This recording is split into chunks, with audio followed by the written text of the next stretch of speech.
Kutu loncat Anies Baswedan nih. Petualang politik. Hanya mau memanfaatkan partai-partai, tidak mau berkeringat, maunya hanya dapat jabatan, tidak mau terikat, tidak mau susah-susah, maunya langsung di posisi paling atas. Ormas Gerakan Rakyat yang resmi bertransformasi menjadi partai politik. Di mana posisi Pak Anies Baswedan? Apakah automatically menjadi bagian dari partai Gerakan Rakyat ini, atau Anies Baswedan hanya menjadi pihak yang mungkin selama ini terasosiasi sebagai pihak yang mungkin sangat identik dengan Partai Gerakan Rakyat, tapi secara formally misalnya Pak Anies masih tidak menjadi bagian dari Partai Gerakan Rakyat. Itu saya kira salah satu isu politik yang menarik untuk dibicarakan hari ini adalah soal Ormas Gerakan Rakyat yang resmi bertransformasi menjadi partai politik. Keputusan ini diambil oleh Ormas Gerakan Rakyat melalui mekanisme Rapat Kerja Nasional atau Rakernas yang mereka gelar di Jakarta tanggal 17 hingga 18 Januari 2026 tahun ini. Inilah yang saya kira menjadi salah satu isu politik yang sehari dua hari ini menarik diperbincangkan oleh publik, mendapatkan expose pemberitaan dan percakapan yang cukup luar biasa, khususnya di media sosial dan netizen. Lalu ada beberapa hal yang saya kira kenapa ini menjadi satu pemberitaan yang cukup luar biasa. Itu faktor yang pertama adalah karena Ormas Gerakan Rakyat selama ini adalah ormas yang sangat identik dengan Anies Baswedan, mantan Gubernur Jakarta dan mantan calon presiden 2024 yang lalu.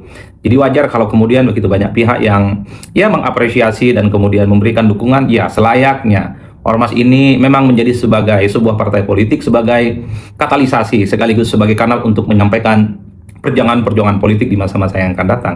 Jadi wajar kalau kemudian ketika hasil rakernas mereka dan kemudian berkomitmen bahwa Gerakan Rakyat akhirnya menjadi partai politik, ya banyak pihak yang memang sudah menganggap ini sudah seharusnya dilakukan oleh Ormas Gerakan Rakyat, sekaligus untuk dijadikan sebagai guidance bagaimana kelompok-kelompok yang selama ini memang terafiliasi, terasosiasi sebagian besarnya adalah para pendukung Pak Anies Baswedan, ini adalah terkumpul dalam satu wadah yang disebut dengan wadah Partai Gerakan Rakyat. Itu yang pertama.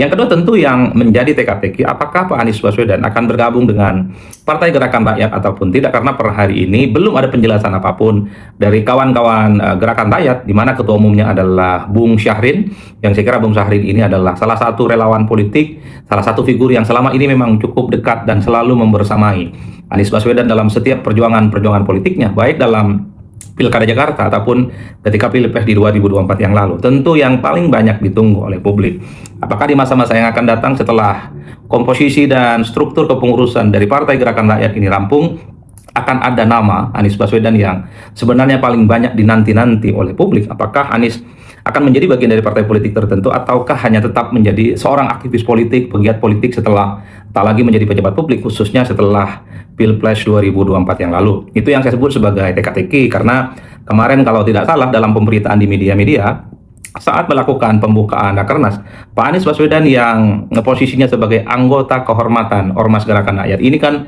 hadir memberikan statement-statement dan pidato politik secara terbuka, memberikan pengarahan bagaimana soal kondisi politik di Indonesia secara umum. Jadi kalau mau jujur, sebenarnya salah satu teka-teki yang paling banyak ditunggu oleh publik hingga saat ini, setelah Ormas ini bertransformasi menjadi partai politik, nama partai politiknya adalah Gerakan Rakyat, ya.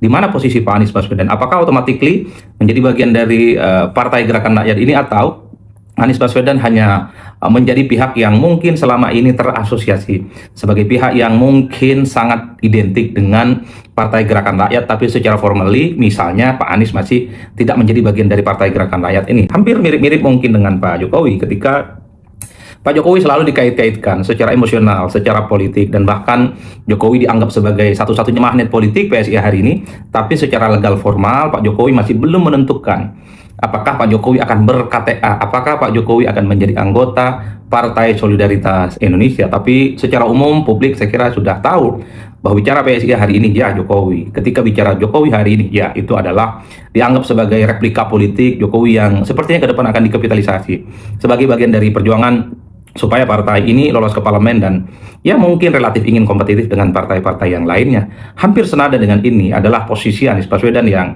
tentu publik tahu kedekatan Anies Baswedan dengan Ketua Umum Partai Gerakan Rakyat Bung Syahrin, termasuk juga bagaimana Anies Baswedan menjadi anggota kehormatan di ormas gerakan rakyat ini, dan bahkan gerakan rakyat ini sepertinya dalam banyak hal terinspirasi ya, dalam banyak hal terinspirasi dari gagasan-gagasan dan perjuangan-perjuangan politik yang selama ini sering diperjuangkan oleh Anies Baswedan. Wajar kalau at the end satu-satunya per hari ini yang kemudian ditunggu-tunggu oleh publik, apakah nantinya Anies Baswedan akan menjadi bagian penting dari partai politik yang namanya Gerakan Rakyat. Itu yang kedua. Nah, yang ketiga tentu secara prinsip ya, apapun judulnya sepertinya memang ke depan Partai politik Gerakan Rakyat ini mencoba untuk mengkapitalisasi figur dan sosok seperti Anies Baswedan yang dinilai punya cita-cita besar, dinilai punya gagasan-gagasan besar bagaimana melakukan perubahan sosial politik yang signifikan di negara kita. Karena kalau bicara tentang tagline terkait dengan perubahan, maka itu adalah satu istilah yang sebenarnya sangat identik dengan Anies Baswedan. Kenapa? Karena sepanjang pemilu di 2024, para pendukung Anies Baswedan yang berpasangan dengan Muhaimin, terutama partai-partai pengusungnya seperti Nasdem, PKB, dan PKS, yang paling mengemuka dalam istilah yang sering muncul dalam konteks itu adalah istilah. Halo teman, berjumpa bersama saya di Politik Dangi. Saya teringat dengan kata-kata Najwa Shihab yang mengatakan Anies itu kutu loncat. Anies itu pertualangan politik ya, karena tidak punya partai. Kemudian loncat sana, loncat sini, mencari dukungan dengan partai-partai yang lain. Ini adalah pernyataan Najwa Shihab ketika di suatu saat mewawancarai Anies, teman-teman. Dan di sana Anies mengatakan ya, pernyataan yang luar biasa bahwa ia bukan kutu loncat sebab partailah yang mencari dan mengundangnya. Namun hari ini teman-teman ya, per hari ini bagaimana Anies Baswedan akhirnya membuktikan bahwa ia bukan kutu loncat. Per hari ini Anies telah membuat sebuah partai politik baru. Anies telah membuat partai yang akan menaunginya menjadi calon presiden ya. Partai yang ia gagas ya bersama dengan relawannya. Dan ini membuat Najwa pasti kelabakan, teman-teman. Ya, dulu Najwa mengatakan Anies kutu loncat ya, pertualangan politik. Dan akhirnya Anies buktikan bahwa beliau adalah tokoh yang tidak demikian.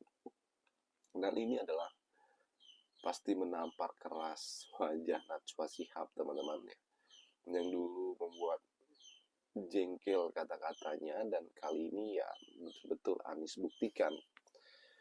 Dan memang ya beberapa hari ini viral sekali ya, bagaimana partai Anies Gerakan Rakyat ini menggema di mana-mana, membuat hiruk-pikuk perpolitikan kita semakin kental, teman-teman ya. Dan ini membanggakan ya. Apa yang disampaikan Najwa ya akhirnya dibalik oleh Anies Baswedan, dibalik oleh Anies ya, supaya Najwa melihat saat ini Anies bisa dan mampu membuat partai politik sendiri ya. Gagasan perubahan apa yang menjadi ideologi Anies ya bisa terwujud melalui Gerakan Rakyat ini, teman-teman. Dan ini sangat mantap sekali. Bagaimana menurut kalian? Kita diskusi di kolom komentar ya. Sampai jumpa lagi. Salam.